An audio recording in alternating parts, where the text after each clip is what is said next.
우리 육신의 생각과 마음은 근본적으로 누구에게 속해 있느냐 그랬냐면 어제 마귀에게 속해 있다고 그랬어요. 그래서 마귀는 항상 우리를 유혹합니다. 뭐라고 유혹하냐면 너 스스로 성자가 될 수 있어. 거룩하게 살 수 있어.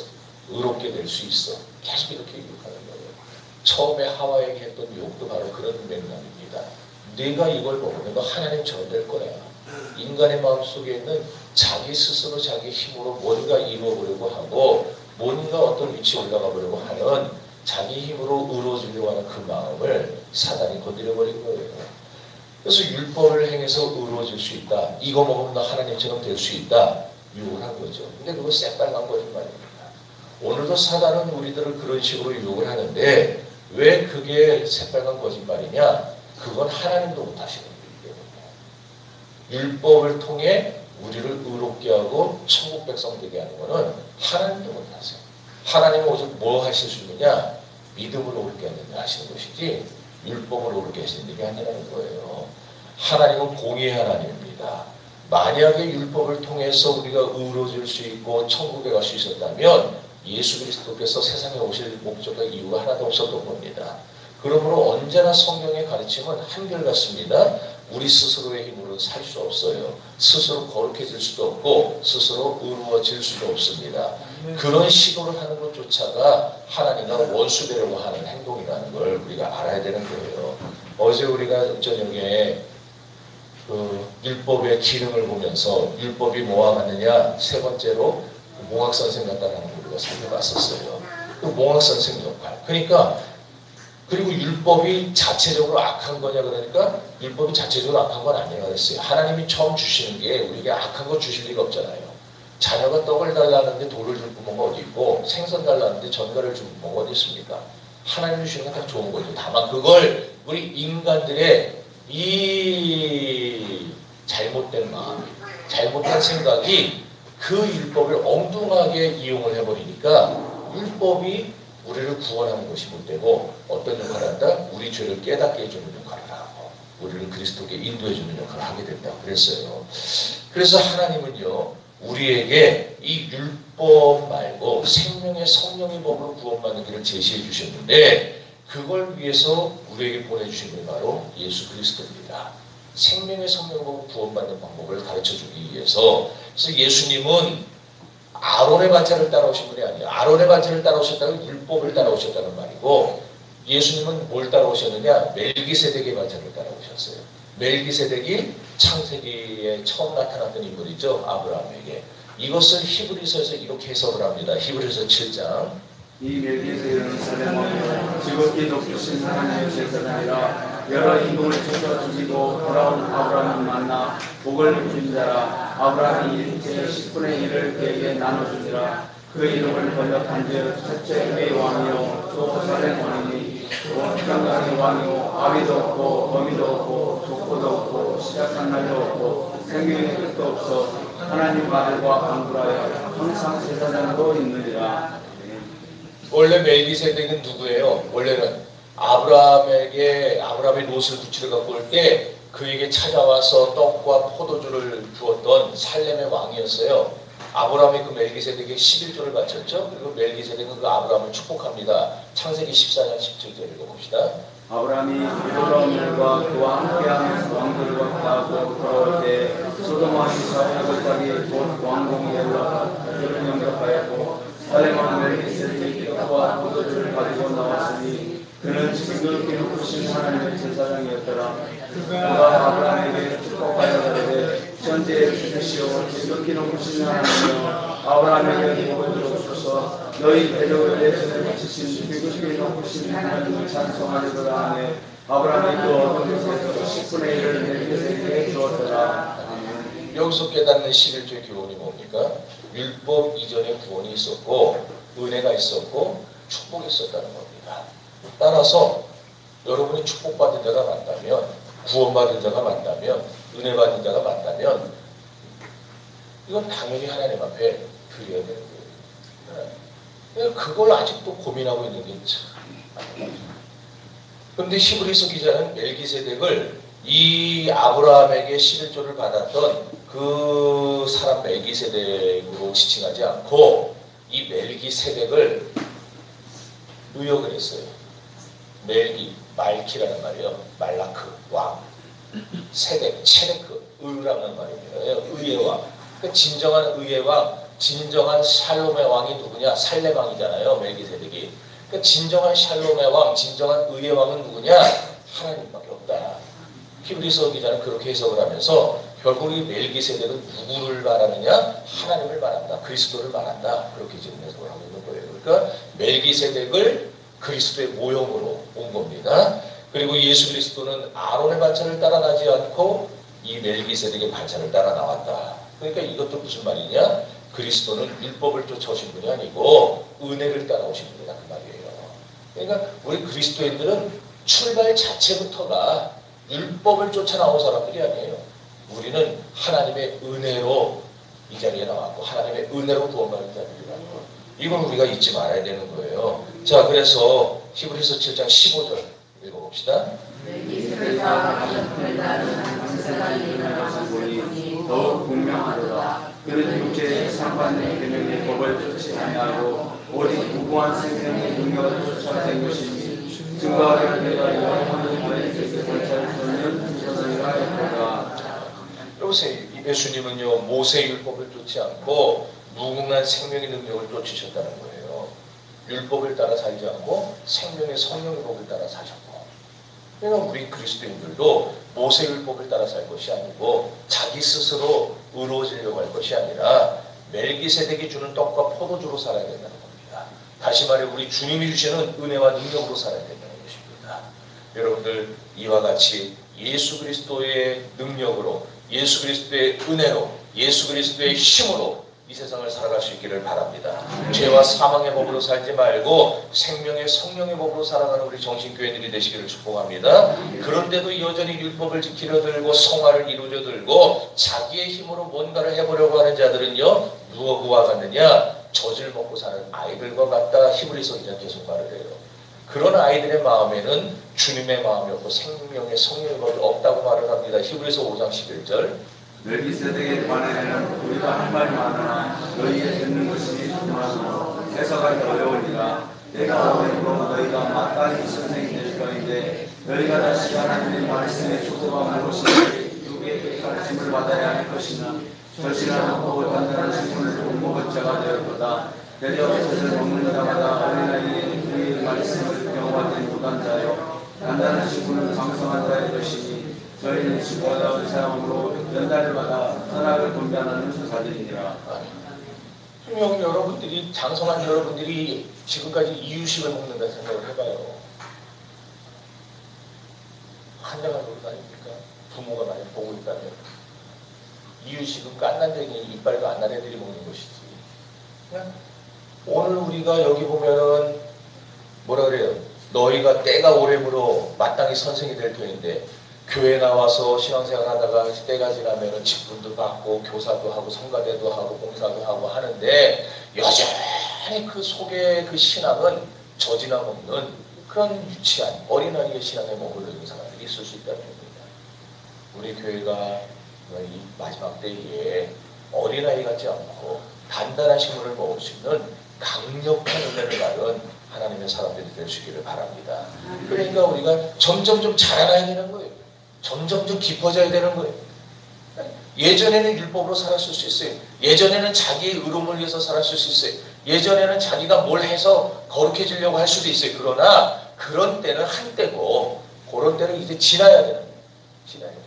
앞으로 우리 교회는요 이제 이 산을 내려가서 정말 자기 힘으로 뭘 해보려고 하고 자기의 이름을 드러내려고 하고 우리 교회에서 자꾸 자기의 어떤 것을 드러내고 칭찬받으려고 하는 그런 어린아이 모습들이 아니라 묵묵하게 남이 알아주든 알아주지 않든 하나님의 영광을 위해서 우리가 다 감당할 수 있는 그런 장성한 그리스도인들이 될 수 있기를 바랍니다. 이렇게 저주로 사는 자들을 예수님은 누구라 그랬느냐? 바리새인들이고 서기관들이라 그랬어요. 그래서 그들을 향해 독사의 자식이라 그랬어요. 마태복음 23장. 뱀들아 독사의 새끼들아 너희가 어떻게 지옥의 왕들을 빼앗겠느냐. 그러므로 내가 너희에게 선지자들과 지혜 있는 자들과 서기관들을 보내매 너희가 그 중에서 더러는 죽이고 십자가에 못 박고 그 중에 더러는 너희가 회당에서 채찍질하고 이 보면서 저전으로 도망하리라. 이 사람들이 교회를 안 다니는 사람들이 아니었잖아요. 그 당시로 말하자면 그 당시에 회당에서 하나님을 믿는다고 예배한다고 하던 사람들이에요. 그런데 계속해서 율법을 주장하고 계속해서 인간의 의로움을 주장하고 하니까 예수님이 그들을 뭐라 불러요? 목사의 새끼들이라고 불러요. 마태복음 25장에 가면은요, 예수님 나중에 심판받을 때의 그 하나님 나라의 정경을 묘사해 줍니다. 거기에 두 부류가 나와요. 한쪽에는 한 부류가 나왔더니 예수님이 야, 너희는 나와 함께 그 영광에 들어가자. 너에게 축복이 있을 것이니까 우리는 주님을 위해 한 것이 아무것도 없는데요. 그러니까 아니야, 너희는 나를 위해서 참 많은 걸 했어요. 언제 우리가 주님을 위해서 했습니까? 언제 우리가 주님에게 물을 떠드린 적이, 언제 우리가 주님에게 떡 하나 대접한 적이 있습니까? 우리는 한 게 없습니다. 그랬더니 아니야, 너희가 작은 소자에게 한 것 하나가 다 나에게 한 것이야. 그러면서 그들에게 축복하시는 장면 나오죠. 반대로 한쪽에 다른 편에 있던 자들은 뭐라 그래요? 우리가 살아있을 동안에, 세상에 있는 동안에 다 주를 위해서 이렇게 저렇게 이렇게 다 했다. 그랬더니 주님이 뭔 소리냐? 너희는 나를 위한 적이 한 번도 없다. 무슨 소리입니까? 우리가 그렇게 잘했는데 매 때만 되면 11조도, 때만 되면 감사금 드리고, 때만 되면 절기연금 드리고, 때만 되면 금식하고 우리가 다 하지 않았습니까? 너희가 다른 소자에게 물 한 그릇 떠주지 않고 그들에게 위해서 위로하지도 않고 그것이 곧 나에게 하지 않을 것이다. 그래서 너희는 나를 떠나더라. 나를 떠나라. 주님을 떠나가면 어디로 가라는 얘기예요? 그래서 거기 나오죠. 바깥 어두운 데 그쳐서 슬피 울며 이를 갈미 있으리라. 여러분, 우리가 교회를 다니면서도 우리가 자꾸 자기의 방법, 자기의 힘으로 하려고 하는 사람들은 결국 그걸 못 버리면요, 하나님이 원수같이 여겨요. 그래서 어제 저녁 그저께 계속해서 말한 게 뭐예요? 율법으로 구원받으려고 드는 사람들은 결국 하나님과 원수된다고 그랬어요. 교회 다니면서 하나님과 원수되지 마세요. 언제나 하나님의 은혜를 구하시기를 바랍니다. 근데 여기 이제 조금 아까 독사의 자식들 그 얘기 나왔는데, 이천성 목사님 아시는 분 계시죠? 이천성 목사. 저분이에요. 저분이 한쪽 다리가 가짜 다리예요. 6.25 전쟁 때 상위군인이어가지고 한쪽 다리를 허벅지 밑으로 다 잘라냈어요. 그래서 이 의족을 달고 다니는데 비만 오면 저게 쑤셔가지고 계속 다리를 주머니에 씌우고 주머니. 근데 저분이 얘 누구냐면 이거더라. 저분이 하늘산 기도를 세우고 얼마나 큰 역사를 많이 일으켰습니까? 한국교회에. 부흥의 그 놀라운 역사를 통해서 막 병자도 고치고 막 별별 일이 다 일어났어요, 저 당시에. 근데 저분이 입이 걸기로 유명한 사람이에요. 네. 저분 설교 직접 들은 분 계세요? 저는 들어봤어요. 저분은요, 저는 진짜 양반이에요. 저분 설교를. 저분은 뭐라 그래? 아무튼 그 기질이라 그래야 되나? 무식하다 그래야 되나? 설교하면서 뭐 욕을 막 해요, 욕을 엄청 해요. 그걸 아시는구나. 아니에요? 아니야? 별로야? 아니, 당장 자기가 지금 죽을 병에 걸려봐 지금 저 욕을 하든 뭐 상관이 있어요. 가서 은혜 받고 고침받아야지. 근데 저분이 한 번은 설교를 그런 적이 있어요. 부흥회를 한참 하시다가 이게 사람들이 끼어지질 않으니까 거기 모인 수많은 목사님 장군들, 원래 목사가 은혜 받기 힘들어요. 자기 설교에만 은혜 받지 나는 설교 은혜를 못 받은 목사 장로들. 그런데 그 목사 장로들 뭐 부흥회를 하다가 안 되니까 뭐라 그러냐, 야 이 독사의 개새끼들 그랬어요. 근데 놀라운 건요, 그 순간에 목사들이 회개했어요. 그게 기록에 나와요. 하늘산 기록 가면은 야 이 독사의 개새끼들아, 너희가 하나님의 임박한 진노를 피할 수 있을 것 같으냐. 그 자리에서 목사 장로들이 막 펑펑 울고 얘기하고 난리가 났었어요. 근데 그거는 하나님이 특별히 역사니까 그렇게 된 거지. 제가 만약에 요새 이 독사의 새끼들 하면 여러분이 할 거냐면, 윤석전 목사 아시죠? 연세중앙교회. 그분도 욕잘하잖아요. 설교 때. 이분이 이천성 목사님한테 은혜를 받았나 봐요. 한 30년 전에 오살리 기도원에서 집회를 하는 거예요. 오살리 기도 매일 집회 있잖아요. 집회를 하는데 이분이 그 당시에는 이제 뭐 조금 알려지기 시작한 뭐 그런 분이었죠. 오사리 기도원에서 강사로 모셔다가 딱 세워놨는데 그때 참석한 사람들이 누구냐면은 여의도 수보원교회에서 지방에 있는 시골에서 목회하는 농어촌 교회 목회자들, 장로님들. 그러니까 여름 휴가도 제대로 못 가고 평생 그 시골에서 그냥 농부처럼 일하고 봉사하고 목회하고 하는 그분들, 그 장로님들 얼마나 힘듭니까? 그 부부를 초청했어요. 300쌍을. 여의도 수보원교회는 참 그런 일 잘해요. 우리도 나중에 진짜 커지면은 시골에 있는 목사님이 초청해가지고 대접을 해드려야 되는데. 그러니까 그분들이 어떤 분은요 평생 처음 그렇게 휴가 같은 휴가를 보내러 오신 분들이 있어요. 그런 분이 600명이 앉아있는 거예요. 이 윤석준 목사가 그분들이 누군지도 모르고 설교를 하다가 이분이 그걸 따라한 거예요. 이철성 목사님을.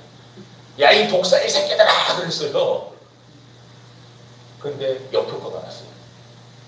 왜냐하면 그 장로님, 권사님, 그 다음에 이 목사님, 사모님이 가만 생각하면 너무 억울한 거예요. 자기들은 지금까지 주일한다고 휴가도 못 가보고 평생 시골에서 농어촌에서 뼈빠지게 고생만 하다가 이제 정말 이 순복음교회 초청받아서 이렇게 한 번 놀러 나왔는데 내가 평생 주를 위해서 뼈빠지게 일을 했는데 내가 왜 독사의 새끼냐. 그래가지고 끝나고 가만 안 두겠다고 문 앞에서 기다렸어요. 윤석준 목사가. 근데 여의도 순복음교회 그 오살기돈 잘 아시나 누구? 그 비밀 통로 있어요? 안 나오는 거예요. 윤석준 목사가. 알고 봤더니 비밀 통로 통해서 벌써 빠져나갔고요. 자기도 분위기 알고 이거 나가면 큰일 나겠다 싶어. 아무튼 만약 하려고 했으면은 은혜 받고 맨 마지막 시간에 하든지 그랬으면 벌써 사람들이 마음이 녹아가지고 그런 말을 해도 그렇구나 내가 또 주를 위해서 살아야 되겠구나. 내가 참 주를 위해서 한다고 했는데 정말 못했구나. 회개하며 그가 하나님 은혜 받았을 텐데 첫 시간에 그래버리니까 그분들 은혜도 못 받고. 어쨌든 여러분 예수님은요 뭐 얘기가 좀 밖으로 새긴 했지만은 예수님은 오늘날 우리가 자꾸 종교적으로 살려고 그러면 종교적인 짐을 자꾸 지워주면은 그런 우리를 독사의 세계로 모신다는 거 그거 잘 아시거든요. 그래서 저는 계속 무거운 마음을 갖고 목회를 해요. 내가 혹시나 잘못 가르쳐가지고 내가 혹시 가르친 거 여러분 따라오는 수밖에 없잖아요. 간혹 가다가 교회 앞에 나가보면요 요 앞에 무슨 어린이집 하나 있더라고요. 저기 그 농심민나 거기 맞나요? 옆에 보면 구립 어린이집 하나 있죠. 네. 그 어린이집 선생님들이 애들 데리고 우리 교회 앞을 지나가 있고 어디 가는지 모르겠는데 산으로 가는 건지 그걸 지나가 있는데 선생님이 자 이쪽으로 붙으세요. 이쪽으로 붙으세요. 차 와요. 자 참새 그러면 애들이 이제 또 거기서 짹짹 그러고 하면서 가요. 오랜만에 가요. 애기들은요 선생님이 시키는 대로 할 수밖에 없어요. 제가 여러분의 선생으로 이 교회 보냄을 받았는데 제가 가르치는 거요 그대로 받아들일 거란 말이에요. 그러니 내가 말씀 한 절 잘못 해석하고 내가 엉뚱한 걸로 갖다 하고 그리고 참 요즘에 유행한다고 해가지고 잘못된 그런 신학사조 가져다가 그거 보고서는 가르치면은 여러분 한순간에 망가지는 거예요. 그래서 제가 굉장히 무거운 마음을 가지고 목회를 하는데 오늘 이 말씀 제가 이번에 준비하면서 더 깨달았습니다. 야, 내가 평생 목회하고 나중에 주님 나라 가려고 할 때 자칫하면 이 독사의 새끼야 소리를 들을 수 있겠구나. 진짜 조심해야 되겠다. 정신 차리고 목회해야 되겠다. 그 생각을 했어요. 여러분, 교회 다니면서 자꾸 종교적으로 살지 마세요. 복음적으로 사시기를 바래요. 자꾸 자기 힘으로 뭐 하려고 하지 마세요. 주님이 주는 힘으로 하시기를 바랍니다. 예수님 보세요. 수고하고 무거운 짐진 자들아 다 내게로 오라. 마태복음 11장 18절에서 내가 너희를 쉬게 하리라. 예수님은요 항상 율법으로 다가가신 게 아니라 십자가로 다가가셨잖아요. 나에게 와라. 내가 너희를 쉬게 하리라. 예수님 우리를 쉬게 해주시는 방식이 뭐예요? 우리 짐을 다 대신 져주시는 거잖아요. 우리를 위해 우리 죄를 다 짊어지시는 거잖아요. 우리를 구원하시기에 십자가에서 모든 걸 다 소멸하신 분이잖아요. 예수님은 언제나 우리에게 십자가로 다가오십니다. 그러니 목사도 장로도 오늘날 권사도 집사도 우리 교회에서 신앙생활 하려면 언제나 십자가로 사람들에게 다가가야 됩니다. 그게 생명력이 있는 교회입니다. 율법으로 다가가지 말고 자기의 개인의 의로움으로 다가가지 마세요. 자, 그러면 율법을 우리는 폐할 것인가? 율법을 폐기하는 자들이 되어야 될 것인가? 그건 아니라고 그랬죠. 우린 더욱더 율법을 굳게 세워나가야 돼요. 로마서 3장 31절. 우리가 믿음으로 말미암아 율법을 폐하니로 그럴 수 없느니라. 우리는 율법을 굳게 세우느니라. 그럼 어떻게 율법을 세워야 되느냐? 율법을 세운다는 건 무슨 말이냐? 우리가 율법을 새 언약 가운데서, 새 언약이 뭡니까? 내가 너희에게 새 계명을 주노니 너희가 서로 사랑하라. 그러니까 결국 율법도 사랑 안에서 하라는 거예요. 사랑 안에서. 율법을 적용하고 싶거든 먼저 나에게 적용해. 남에게 먼저 적용하지 말고 나에게 먼저 적용하고, 그리고 남에게 적용할 때는 언제나 사랑의 틀에서 적용을 하라. 사랑으로 하라. 그럼 율법이 찌르고 정죄하고 죽이는 도구로 쓰임받는 게 아니고 그 율법을 통해 그 사람을 더욱더 온전히 세워주는 역할로 쓰임받게 될 것입니다. 그래서 우리가 율법의 두 가지 의미를 알아야 되는데, 첫째는 모세율법의 의미를 알아야 돼요. 요한복음 1장 17절.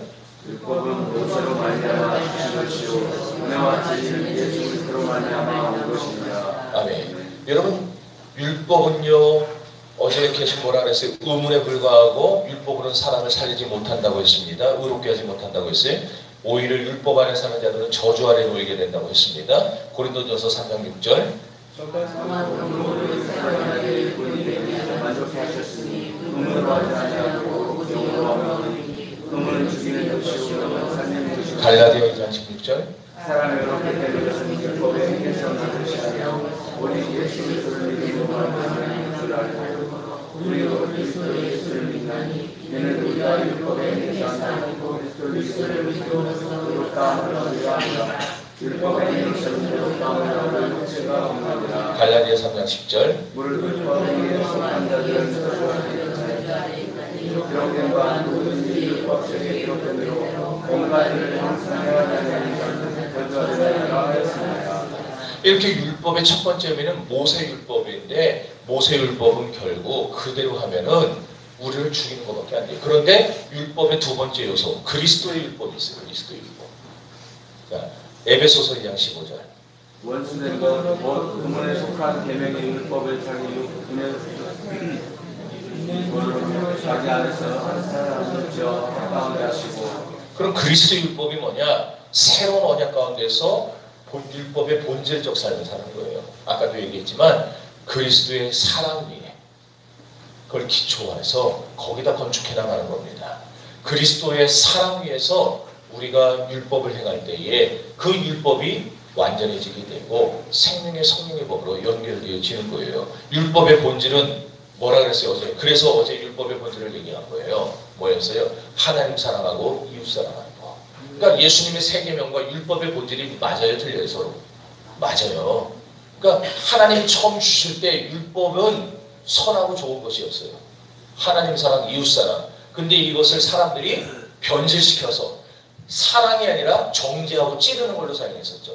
그러니까 그런 식의 율법을 따르는, 모세율법을 따르는 자들은 결국 망하게 되고 하나님과 원수가 되지만, 율법의 본질을 되찾아서 그리스도의 사랑 위에 그 율법을 행사하면 율법의 본질도 사랑이고 그리스도가 새로 주신 언약도 사랑이니까 우리는 결국 하나님의 율법을 원래대로 회복해가지고 주님 앞에 쓰임받을 수 있게 되는 거예요. 그래서 우리가 진정한 이 사랑의 정신을 가지고 신앙생활을 해야 된다는 것을 꼭 기억하시기를 바랍니다. 신명기 6장 4절 5절.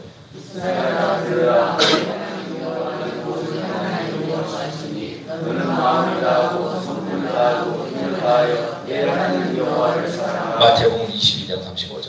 그들이 하나님 법사가 예수님을 구하할 때 선생님은 율법 중에 어느 힘이 있겠느니까 예수께서 가라사대 내 마음을 다하고 목숨을 다하고 뜻을 다하여 주 너의 하나님을 사랑하라 하시니 이는 그와 같으니 내 이웃을 내 몸과 같이 사랑하라 하셨으니 이 두 계명이 온 율법과 선지자의 명령이니라. 로마서 13장 8절. 피차 사는 그 교회는 아무 일이든지 아무 뜻도 짓지 말라. 남을 사랑한다는 율법을 다 이루었느니라. 보세요. 율법을 다 이룰 수 있는 방법이 있어요, 없어요? 있잖아요. 뭐예요? 사랑이에요, 사랑. 여기서 그러니까 율법에서 사랑만 빼버리면 그게 우리를 죽이는 것이고 하나님과 원수되게 만드는 거지만, 그러나 원래의 본질인 사랑을 회복하면 그 율법은 남을 살리는 율법이 될 수 있고 남을 세우는 율법이 될 수 있는 거예요. 그러니까 여러분들, 우리가 사랑을 빼고 자꾸 내 힘으로 뭘 하려고 할 때 그건 결국 자기도 주고 남도 죽이는 거예요. 그러나 사랑으로 하게 되면 내가 아무것도 아니라는 거 알고 내 안에 주님이 사랑의 마음을 심어주셔야 사랑할 수 있으니까 내가 한 것이 아니고 내 안에 계신 그리스도가 하신 것이다. 이 고백이 나올 수밖에 없어요. 그러니까 여러분은 언제나 사랑의 마음으로 우리 교회를 섬길 수 있기를 바랍니다. 이 사랑을 빼버리면 그게 외식신앙이고 율법신앙이라는 거예요. 누가복음 11장 42절. 말씀이여 너희 말씀이여 너희가 나와 음양과 모든 슬픔의 질서를 위해 공의와 하나님의 은혜를 사랑하는 것입니다. 그러나 너희가 저서들은 하시니라. 교회 이른 자라고 봉사하는 자라고 헌신하는 자라는데 하나님에 대한 사랑을 버린 그런 소리가 없는 거예요. 다 해야 돼요. 자, 마태복음 23장 24절.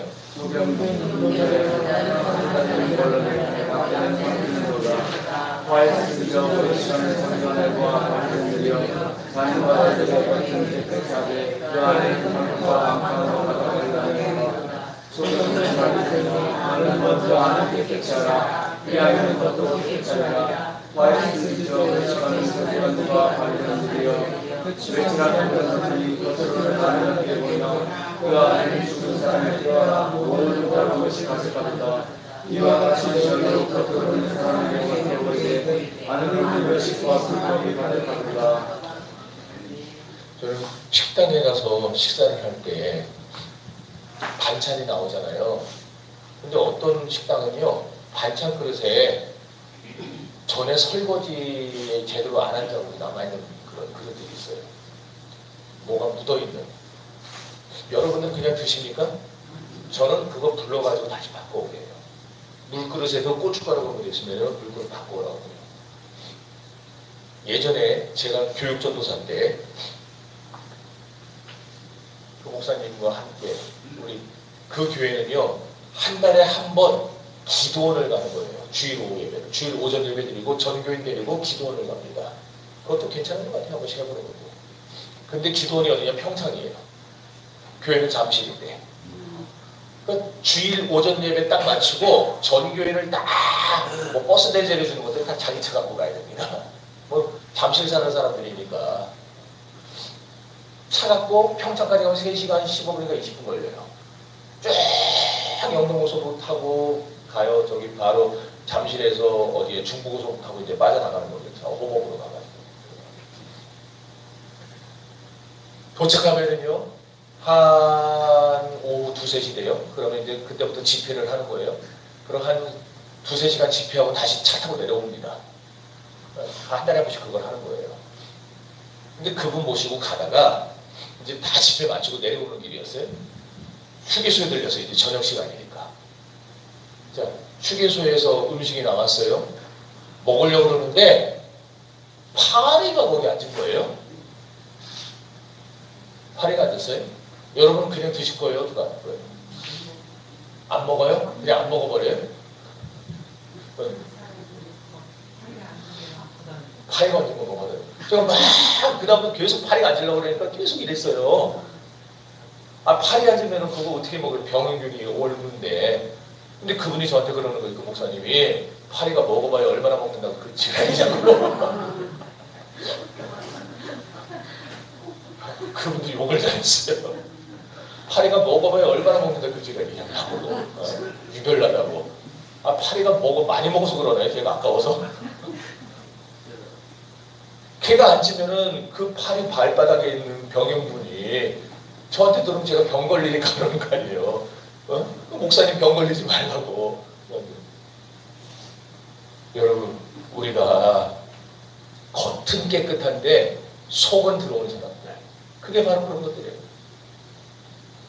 우리가 파리도 못 앉게 하는데, 더러운 그릇은 바꿔오라고 하는데, 정작 자기의 속이 더러운 거는 왜 돌아보지 않느냐고. 여러분, 우리 겉도 깨끗해야 되지만 속도 깨끗해야 됩니다. 아파트 겉만 번지르르게 저기 페인트칠 잘하고 뭔 소리겠습니까? 속에 들어갔을 때도 깨끗하고 좋아야지. 우리 신앙이 겉만 깨끗하지 말고 속도 깨끗한 신앙이 되어야 될 줄 믿습니다. 외식과 불법으로 채우지 마세요. 사랑에 빠진 율법으로 채우지 마세요. 사랑이 들어있어야 돼요, 우리 마음속에. 그래야 하나님 보실 때 겉도 예쁘고 속도 예쁜 겁니다. 여러분, 하나님이 안식일을 주신 것도 안식일을 통해 이웃과 함께 쉼을 누리고 주님을 가까이 하는 삶을 살라고 안식일을 주신 거예요. 주님을 더 사랑하는 날, 그게 안식일입니다. 주님을 더 사랑하는 날. 그런데 안식일을 문자적으로만 지키면 주님을 더 사랑하는 날이 아니고 주일날이 되는 거예요. 너무 힘든 거예요, 주일날이. 아니, 문법적으로, 문자적으로만 지키니까.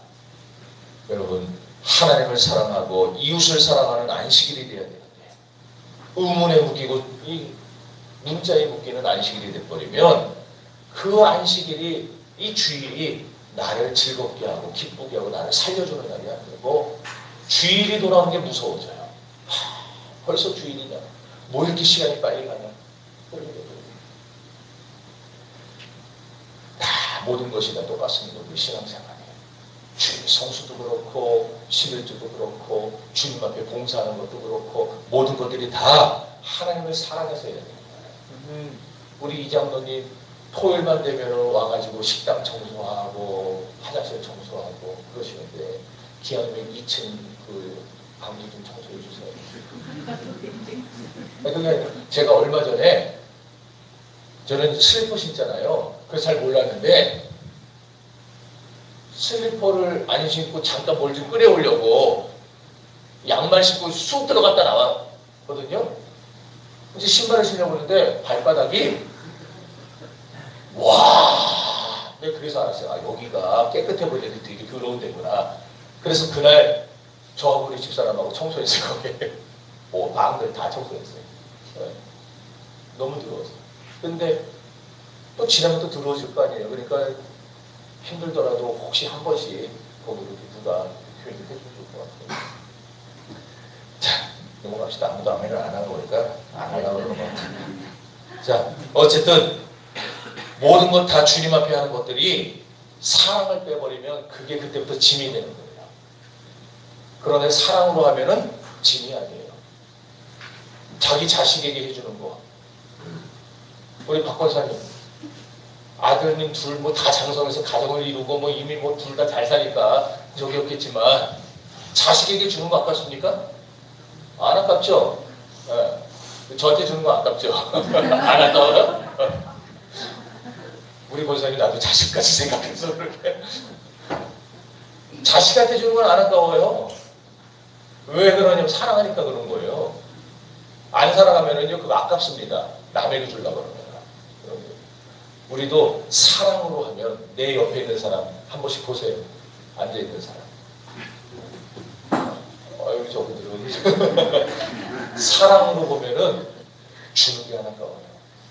나는 못 써도 저 사람이 쓸 수 있다는 게 그게 좋아요. 우리 교회가 이렇게 서로 사랑으로 다가갈 수 있기를 바랍니다.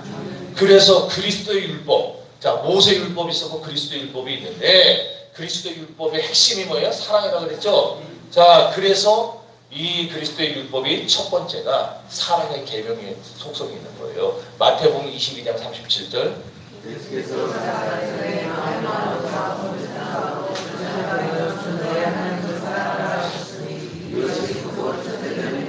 요한복음 13장 34절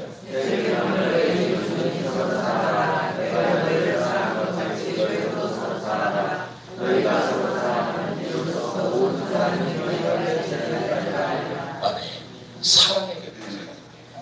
두 번째로 그리스도의 율법은 사랑으로 지키는 계명이에요. 이건 다 사랑이에요. 그리스도의 율법 자체가 사랑이고 또 그것을 우리가 사랑으로 지켜야 된다. 내가 내 힘과 내 의로 지키는 게 아니라 주님의 생명과 사랑으로 지키는 것. 자, 요한복음 14장 15절. 네. 사랑하지 않으면 그거 하기가 힘들어요. 그런데 사랑하면은 그건 당연하게 하게 되는 겁니다. 그 다음에 요한복음 14장 20절.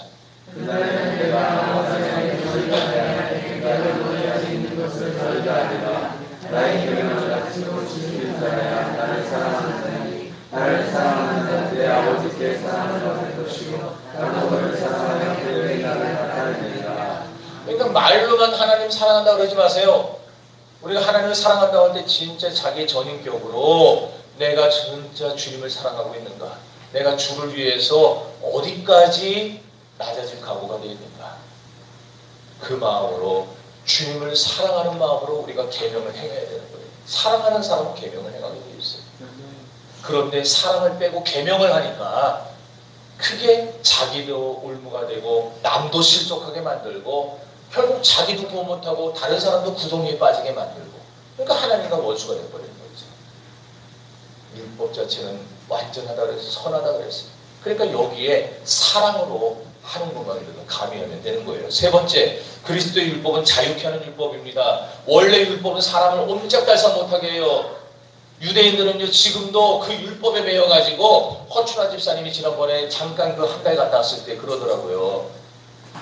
아, 웃기는 게, 유대인들 돼지고기 못 먹어요. 유대인들 돼지고기 못 먹잖아요. 되새김질 못 한다고. 굽이 갈라져 있지 않은 것도 못 먹잖아요. 그래서, 못 먹는 거 많죠, 걔네들. 또 비늘 없는 그런 물고기 못 먹죠. 장어 맛있죠.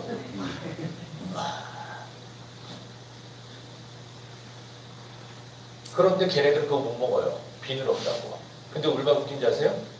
지금 이스라엘 허집사님이 했던 얘기예요. 이스라엘 갔더니 그 동네에서는 안 판대요, 돼지고기를. 근데 유대인 말고 다른 민족 사람을 고용을 해요. 사장은 자기고. 그럼 그 사람이 파는 거는 먹을 수 있대요. 그러니까 욕 나오는 거예요. 그런 소리 들으면 저런. 그러니까 지들도 못 지키는 율법이에요. 그게 지들도 못 지키는 율법. 그런 식으로 자기들도 못 지키면 남한테 강요하니까 그게 되겠냐고요. 그러니까 서로 힘들고 죽는 거지. 그리스도 율법은 우리를 올가매는 게 아니에요. 우리를 자유케 하는 율법이지. 그래서 그리스도의 율법을 우리가 알게 되면 우리는 그 안에서 은혜를 누리고 자유를 누리고 감격을 누리게 되는 거예요. 왜? 나를 죄와 사망의 법에서 해방시켜줬으니까 자유롭잖아요. 얼마나 감격스럽습니까? 야고보서 1장 25절을 읽어봅니다.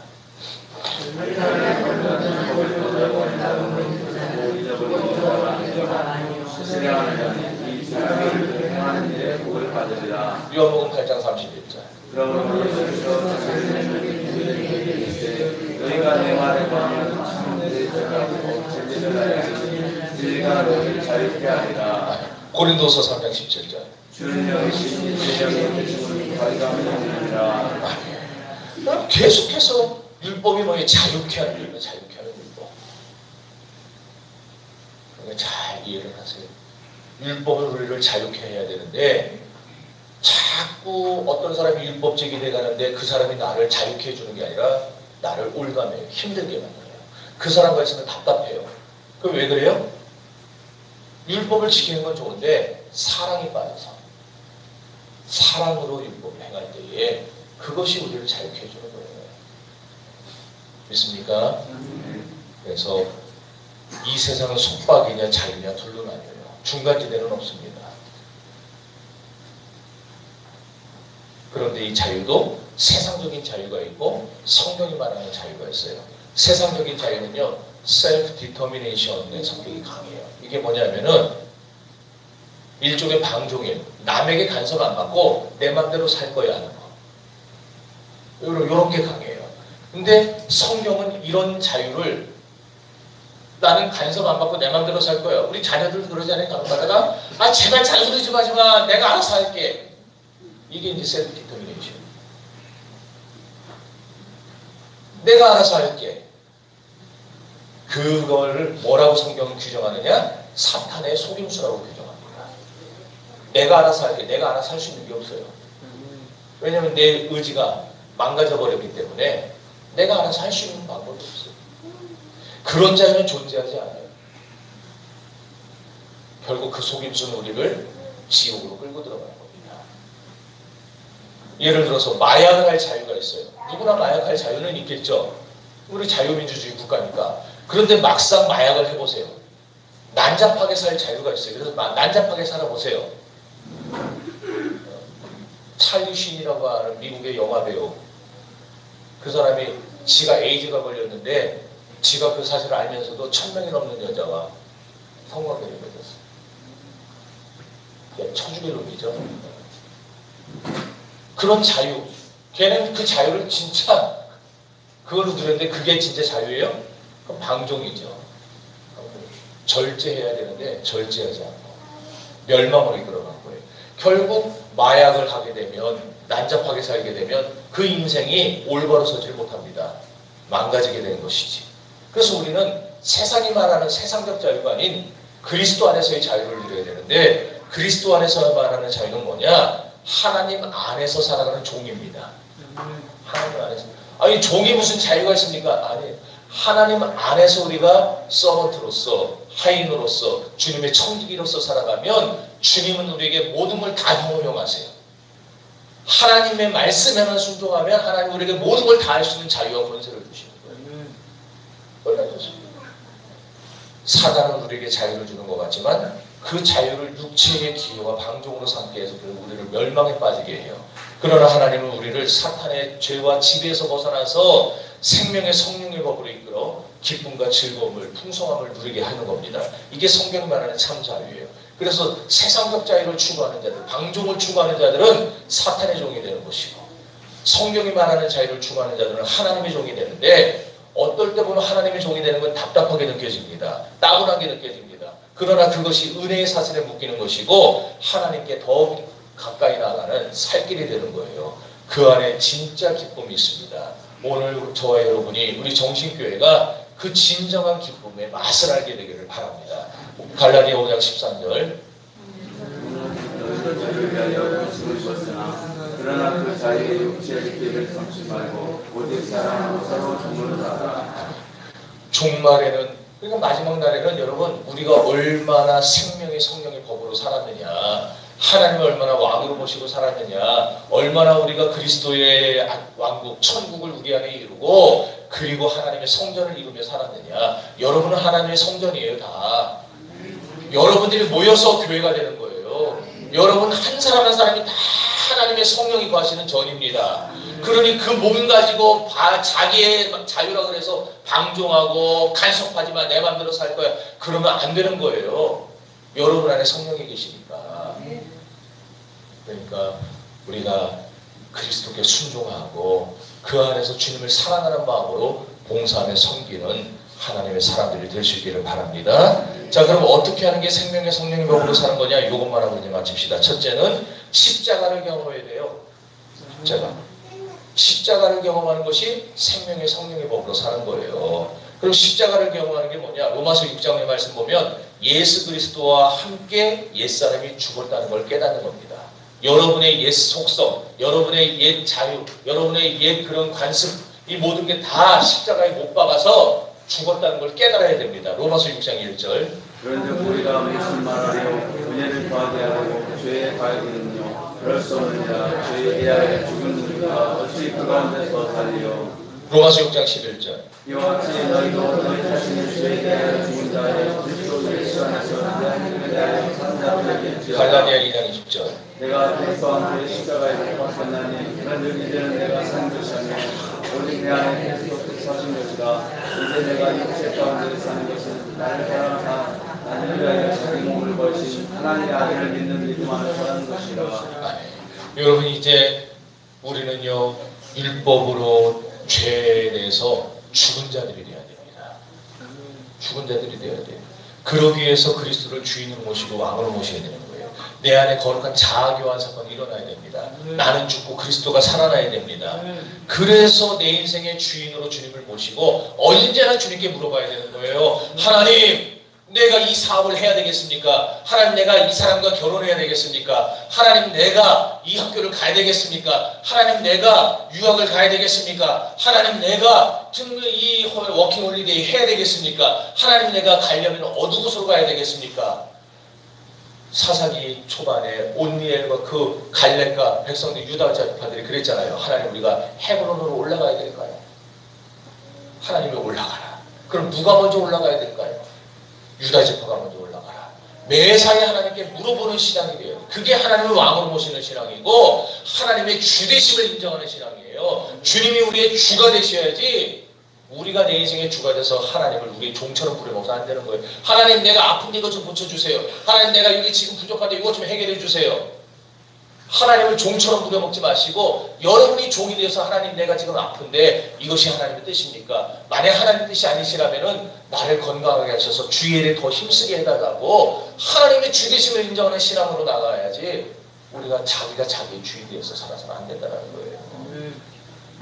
하나님의 지배를 받으며 살아가시기 바랍니다. 언제나 하나님의 나라와 하나님의 의를 구하며 살아가시기 바랍니다. 이게 생명나무를 추구하는 신앙이에요. 반대로 자꾸 자기가 주인 되는 게 그게 선악과를 추구하는 신앙입니다. 선악과 신앙은 벌써 창세 때 아담 때 망가진 거 여러분 다 보셨잖아요. 선악과 신앙을 따르면은 자기도 죽고 다 죽어요. 그러나 생명나무를 따르는 신앙은 나도 살고 내 가족도 살리고 내 이웃도 살릴 수 있는 것입니다. 우리가 이렇게 주님의 주되심을 인정하는 신앙생활을 할 수 있기를 바랍니다. 두 번째로, 내가 내 힘으로 계명을 지키려 하지 않고 먼저 율법을 이룬 그리스도의 생명과 주님의 마음을 받는 것이 생명의 성령법으로 사는 거예요. 그렇게 될 때 우리가 육을 따라 살지 않고 영을 따라 살게 될 겁니다. 로마서 8장 4절. 육신을 쫓지 않고 그 영을 쫓아야 하는 우리에게 율법의 요구를 이루어지게 하려 하십니다. 육신을 쫓는 자는 육신의 일을, 영을 쫓는 자는 영의 일을 생각하나니. 자, 여기서 그 영이란 주님의 마음과 생명을 의미해요. 갈라디아 5장 16절. 내가 이르노니 너희는 성령을 쫓아야 하라. 그리하면 육체의 욕심을 이루지 아니하리라. 육체에서는 성령을 거스리고 성령에서는 육체를 거스리나니 이 둘이 서로 대적함으로 너희의 원하는 것을 하지 못하게 하려 함이니라. 세 번째로, 새로운 자아의 거룩한 욕망을 따라서 생명나무를 선택하고 충성하고 봉사하고 헌신하고 희생하며 사는 것이 생명의 성령법으로 사는 거예요. 창세기 2장 16절. 여호와 하나님이 그 사람에게 명하여 가라사대 공산 각종 나무의 실과를 내가 먹는 거 먹되 선악을 알게 하는 나무의 실과는 먹지 말라. 내가 먹는 자는 정령 죽으리라 하시니라. 그러니까 여러분, 오해하면 안 되는 게 우리가 생명 안에 산다고 해서 계속해서 제가 얘기했어요. 이번 집회 동안에 나는 아무것도 안 하고 가만히 있으라는 말이 아니에요. 그런 말이 아니라 우리는 힘을 다해 수고해야 돼요. 충성해야 돼요. 최선을 다해서 주님을 섬겨야 돼요. 그러나 그 바탕에, 근본에, 기본에 하나님에 대한 사랑을 깔고 이웃에 대한 사랑을 깔고 그리고 주님의 주되심을 인정하고 우리가 나아갈 때 그것이 율법을, 사람을 살리는 율법으로 만들 수 있다는 거예요. 이게 그리스도의 율법이에요. 그리스도의 율법. 모세의 율법과 완전히 다른 그리스도의 율법. 우리는 모세의 율법을 따르는 자들이 아니고 그리스도의 율법을 따르는 자들인 줄로 믿습니다. 거룩한 욕망을 이루기 위해서 마땅한 수고를 해야 돼요. 여러분, 주를 위해서 꿈을 꾸세요. 우리 교회를 위해서 우리 교회 미래를 꿈꾸세요. 우리 교회의 1년 뒤, 2년 뒤, 5년 뒤, 10년 뒤가 어떻게 바뀔지 꿈을 꾸세요. 그래서 그 거룩한 욕망을 이루기 위해 최선을 다해서 헌신하고 최선을 다해서 헌금하고 최선을 다해서 봉사하세요. 그럼 하나님이 여러분에게 갚아주실 겁니다. 저는 지금까지 신앙생활을 하면서 주님이 반드시 갚아주는 걸 체험하면서 살아왔어요. 갚아주실 거예요. 골로새서 1장 29절 읽어보세요. 나도 내 속에서 능력으로 역사하시는 이의 역사에 따라 힘을 다하여 수고하노라. 힘을 다하시기를 바랍니다. 시편 119편 97절. 내가 주의 법을 얻기 위해 사랑하시려 내가 그것을 종일 묵상하나이다. 주님을 사랑하는 마음으로 하셔야 된다.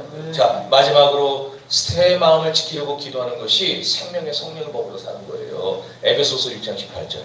모든 기도와 간구하되 무시를 성령 안에서 기도하고 이를 위하여 구하기를 항상 잊으며 여러 성도를 위하여 구하고 자본사냥 14절 부르짖을 만한 것보다 더욱 내 마음을 찢자 생명이 그러니 예수는 아멘이라. 그래서 우리가 영성관리를 잘해야 됩니다. 우리 마음을 계속 그렇게 지켜가기 위해서 앞으로 여러분 내려가서도 영성관리 잘 하셔야 돼요. 반짝 2박 3일 요거는 특훈을 한 거고 내려가서 이제 꾸준하게 자기관리를 하셔야 돼요. 육신의 가죽을 다 벗고 영의 가죽을 뒤집어 쓰고 신앙생활을 해야지 반쯤 입고 반쯤 벗은 상태로 신앙생활 하면요 꼴불견도 그런 꼴불견이 없어요. 이제 산에 내려가서 여러분 교회에서 여러분들이 정말 완전히 변화된 모습으로 자기관리 잘 하시면서 하나님 사랑하시고 우리 교인들 서로 사랑하시고 여기 올라오지 못한 사람들도 좀 사랑하시고 여기서 있는 사람만 사랑하지 말고 다른 사람들 사랑하시고 그러면서 율법의 참정신을 회복해서 우리가 그 일을 행할 때에 하나님은 우리 교회를 통해서 영광을 받으시고 주님이 진짜 주님이 되어주시고 우리 교회를 사용하실 줄 믿습니다.